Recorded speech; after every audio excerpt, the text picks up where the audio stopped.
guys, ito, magigisa lang po tayo ng palaya. Simple lang po natin ang luto. Yan lang po. Wala po rito, ito po ang pampalasa natin, yung alamang.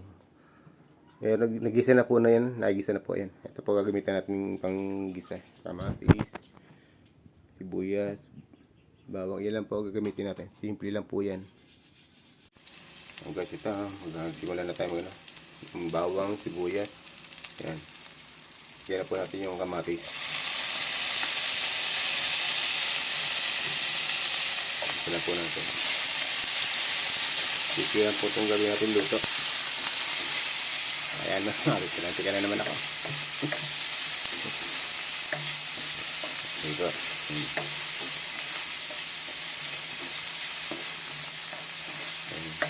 Sige na po natin yung yung alamang. Sarap po ito pagka naitama sa itong panggigita natin sa ulam, sa mga gulay. Alam mo po yan. Kung alam mo ngayon, ginisa na po namin yun. Ayan. Tabog na po natin yung yung palaya. Masustansya ang palaya. Ayan.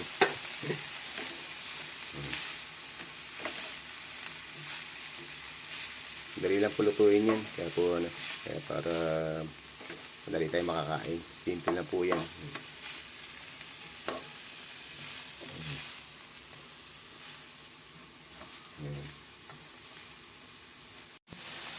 So guys, ito, luto na po ang ating ampalaya na mayroong alamang.